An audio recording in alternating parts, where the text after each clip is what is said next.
பாருங்க, நல்லா முட்டை தொக்கு தாங்க. கத்திரிக்காய் சட்னி வச்சுருக்கேங்க.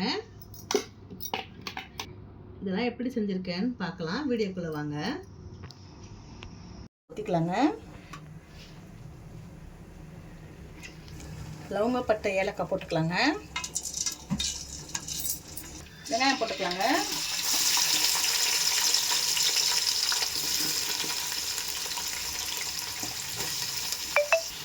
நல்லா வதக்குவோங்க.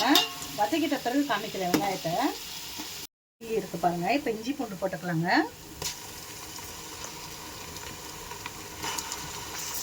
இஞ்சி பூண்டு போட்டு நல்லா வதக்கிக்கலாம்.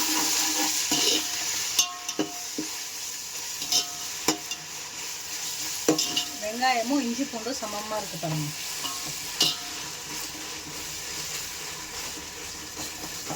இப்போ எண்ணெயிலேயே கேரட் போட்டுக்கலாங்க.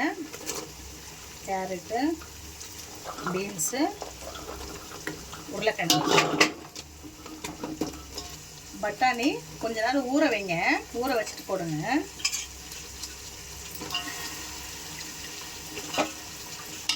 நல்லா வதக்கிக்கலாங்க. எண்ணெயிலேயே வதங்கினா சீக்கிரம் வெந்துருங்க.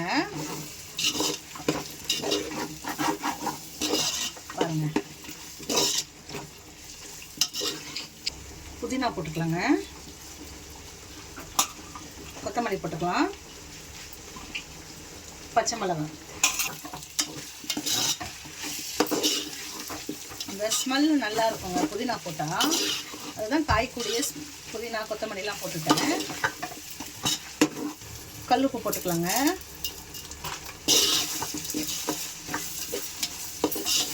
மஞ்சத்தூள் கொஞ்சம் போட்டுக்கலாங்க.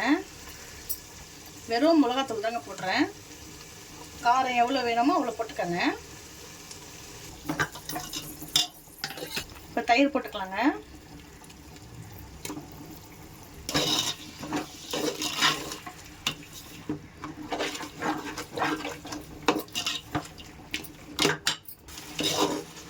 பாருங்க தயிர் போட்டோன்னு எப்படி இருக்கு.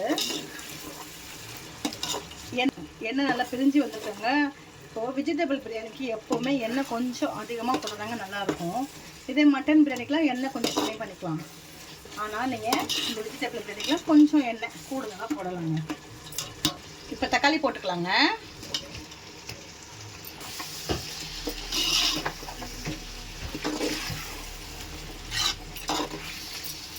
இப்போ நல்லா தக்காளி வேகட்டுங்க. அப்படியே நம்ம மூடி போட்டு மூடிடலாம். நல்லா கிரேவியாக வந்துச்சு பாருங்க. எப்படி இருக்கு. இப்போ தண்ணி ஊற்றிக்கலாங்க. ஒரு கிண்ணம் அரிசி எடுத்துங்க. இப்போ 2 கிண்ணம் தண்ணி ஊற்றிக்கலாம். பிஸ்மில்லா.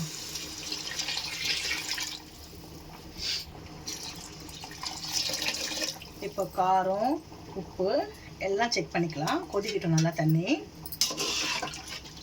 முட்டை கிரேவி தாங்க செய்ய போகிறோம். எண்ணெய் ஊற்றிக்கலாம். வெங்காயம் போட்டுக்கலாங்க.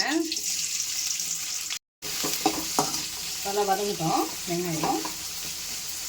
இஞ்சி பூண்டு போட்டுக்கலாங்க.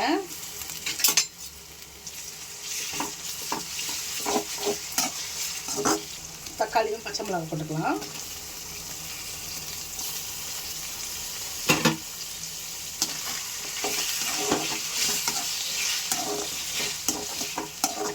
உப்பு போட்டுக்கலாங்க. மஞ்சத்தூள் போட்டுக்கலாம். மிளகாத்தூள் போட்டுக்கலாங்க.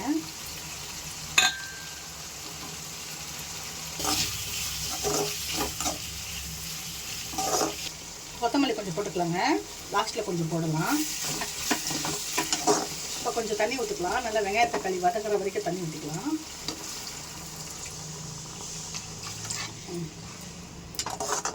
கொதிக்குது பாருங்கள். இப்போ உப்பும் காரமும் செக் பண்ணிக்கோங்க. கரெக்டாக இருக்குங்க. இப்போ அரிசி போட்டுக்கலாம்.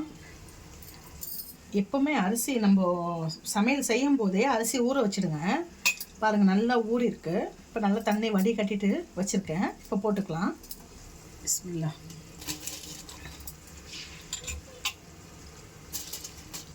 இப்போ அரிசியும் தண்ணியும் சமமாக ஆகட்டுங்க. அதுக்கப்புறம் நம்ம தம்க்கு விட்டுக்கலாம். நல்லா கொதிச்சு வரட்டும். பாருங்கள், நல்லா இதாகிடுச்சுங்க. முட்டை போட்டுக்கலாம்.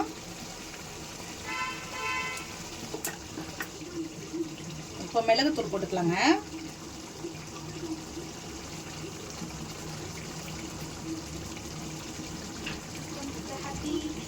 இப்போ கொத்தமல்லி தூவிக்கலாம். இப்போ மூடி போட்டு நல்லா மூடிடலாங்க. தண்ணி வற்றிட்டோம். தண்ணி அரிசியும் சமமாகிடுச்சு. இப்போ தம்க்கு விட்டுக்கலாங்க.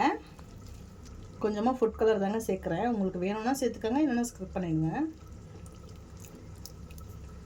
கொஞ்சமாக நெய் சேர்த்துக்கோங்க.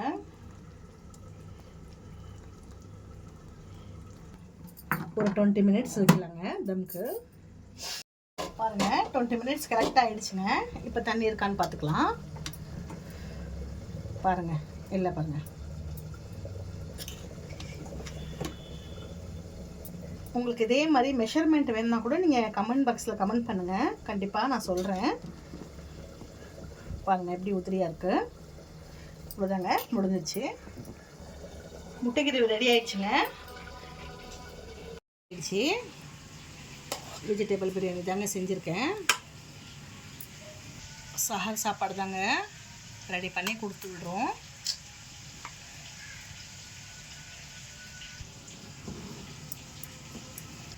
அவ்வளோதாங்க, முடிஞ்சிச்சு. கண்டிப்பாக உங்கள் வீட்டில் ட்ரை பண்ணுங்கள். முட்டை கிரேவி ரெடி ஆயிடுச்சு. கண்டிப்பாக உங்கள் வீட்டில் ட்ரை பண்ணுங்கள். இதெல்லாம் பாய்ங்க.